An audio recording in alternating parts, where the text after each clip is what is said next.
Assalamualaikum warahmatullahi wabarakatuh. Perkenalkan, nama saya Andika Bagus, dari kelas 11 IPS 3. Jadi kali ini saya akan membuat video. Video ini menjelaskan tentang integrasi sosial dari tugas Pak Sai, mata pelajaran sosiologi. Jadi integrasi dari kata integration dalam bahasa Inggris yang artinya keseluruhan atau penyempurnaan. Mengapa harus ada integrasi? Karena untuk menjadikan kehidupan masyarakat yang aman dan tentram, memberikan kenyamanan dan dalam kehidupan bermasyarakat, melahirkan kebudayaan baru dalam masyarakat itu sendiri, dan dapat memberikan sikap kepedulian terhadap masyarakat lain yang berbeda-beda. Yaitu adalah pengertian dari integrasi. Sedangkan kali ini saya akan menjelaskan tentang pengertian integrasi sosial. Jadi integrasi sosial adalah jika yang dikendalikan, disatukan, dan dikaitkan dengan satu sama lain akan membentuk unsur-unsur dalam kehidupan bermasyarakat. Integrasi sosial ini dapat sangat berguna bagi masyarakat untuk membentuk masyarakat yang lebih peduli terhadap sama lain agar masyarakat itu tidak bubar. Ya, itu adalah pengertian dari integrasi dan integrasi sosial sendiri. Jadi selanjutnya saya akan masuk ke pengenalan lingkungan tempat tinggal rumah saya. Jadi rumah saya itu terletak di Jalan Sinar Gembah Timur, nomor 876, Perumahan Sinar Waluyo, Kelurahan Kedung Mundu, dan Kecamatan Tembalang. Jadi sejarah Sinar Waluyo itu adalah dulunya itu dikelola untuk perumahan Asabri. Asabri itu sendiri adalah hunian untuk para polisi dan TNI. Sinar Waluyo adalah perumahan yang terdiri dari dua kawasan, yang dulunya itu pada sebelum reformasi pada 1989 itu hanya kawasan atas, dan sekarang semenjak 1998 atau setelah reformasi berkembang hingga ke bawah. Perumahan Sinar Waluyo ini merupakan hunian bagi polisi atau TNI. Awalnya memang ditempati TNI atau polisi, tetapi lama-kelamaan rumah ini banyak dijual untuk orang-orang sipil. Dan walaupun begitu, sekarang masih ada polisi atau TNI yang berdiam di Sinar Waluyo. Perumahan ini terus berkembang pesat semenjak tahun 2000-an karena dinilai strategis dan dekat dengan pusat kota. Pembandingnya sendiri adalah kawasan Trogosari, karena kawasan Trogosari lebih dekat dengan kota. Tetapi karena kawasan Trogosari itu banyak banjir, maka banyak para warga sipil yang berminat untuk membeli rumah di Sinar Waluyo. Sekarang wilayah Sinar Waluyo sendiri ini berkembang sangat pesat. Dulunya hanya kawasan atas, sehingga sekarang sudah mulai memasuki wilayah dari Sendang Mulyo. Dan wilayah yang saya tempati sendiri adalah perumahan Sinar Waluyo bagian bawah, yaitu di RW 8 dan RT 2. RT 2 sendiri diketuai oleh Bapak Toto Sulistyo dari 7 kepala keluarga yang beragama non-muslim. Walaupun ada warga yang beragama non-muslim, mereka yang minoritas tetap membaur dengan satu sama lain. Jadi awal terbentuknya RT 2 RW 8 ini dulunya adalah karena penduduknya sudah mulai merata, timbul kesadaran dari masyarakat untuk membentuk RT dan RW itu sendiri. Walaupun dulunya itu hanya untuk terbentuk saja, tapi sekarang dapat dirasakan manfaatnya.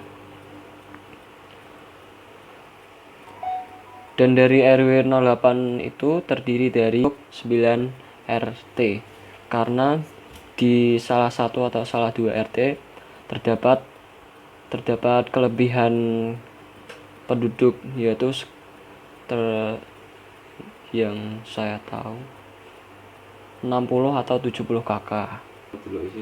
Dan di RT 02 itu ada program yang namanya jimpitan.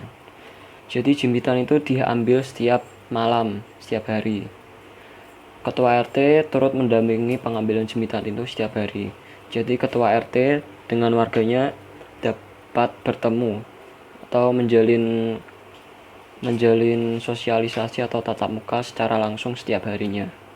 Jimpitan itu bernilai 1.000 dari mata 1.000 rupiah. Biasanya itu jimpitannya berbentuk uang koin. Dan manfaat dari jimpitan itu sewaktu-waktu bisa digunakan untuk kegiatan RT. Jadi menurut Bapak Toto sendiri, jimpitan ini bukan sekedar mengambil jimpitan, karena setiap harinya Pak RT ini menjalin kontak langsung dengan warga. Oleh karena itu, mengapa itu penting? Karena untuk membangun keterikatan hubungan antara ketua RT dengan warganya. Biasanya ketika jimpitan tersebut dilaksanakan, mereka dapat melakukan diskusi. Diskusi apa? Ya mengenai permasalahan dalam lingkungan kemasyarakatan, lingkungan keluarga maupun lain-lain. Dan itu sangat penting menurut Bapak Toto. Yang kedua adalah setiap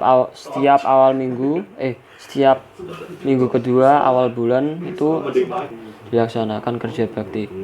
Kerja bakti ini dilaksanakan di lingkungan masing-masing jika tidak ada kegiatan khusus. Yang ketiga adalah setiap minggu kedua awal bulan diadakan senam bersama khusus ibu-ibu. Karena kegiatan senam bersama ini jadwalnya bertabrakan dengan kegiatan yang ada di kelurahan, maka senam bersama ini ditiadakan sementara. Walaupun pada senam ini yang keempat adalah halal bihalal rutin yang dilaksanakan setiap tahun. Halal bihalal ini sendiri murni kegiatan dari warga dan untuk warga. Jadi kegiatannya memang dari warga sendiri, dari anak-anak, dari remaja, dan dari ibu-ibu ikut berpartisipasi. Biasanya anak-anak menyanyikan lagu kebangsaan, lagu-lagu ya kayak itu. Terus yang remaja membacakan puisi dan yang ibu-ibu menyanyi. Dan di RT 2 sendiri tidak mengundang solo organ atau semacam dangdut itu. Karena pada dasarnya kegiatan ini memang ditujukan untuk warga. Jadi semua warga diharapkan berpartisipasi dalam kegiatan halal bihalal tersebut. Yang kelima adalah lomba 17-an yang dilaksanakan setiap peringatan 17 Agustus. Jadi lomba Agustusan ini dipanitiai oleh remaja. Ya, saya pernah memahami. Lomba-lombanya itu diikuti oleh anak-anak. Dan yang terakhir, sejak bulan Oktober ada kegiatan yang namanya Bank Sampah. Bank Sampah ini muncul akibat kesadaran hidup sehat para warga. Kegiatan ini sukses setiap 2 minggu sekali diambil oleh para petugas. Dan kita juga mendapat uang dari hasil penjualan tersebut. Ya itulah contoh integrasi yang ada di lingkungan sekitar rumah saya. Jadi apabila ada kesalahan kata atau mohon dimaafkan.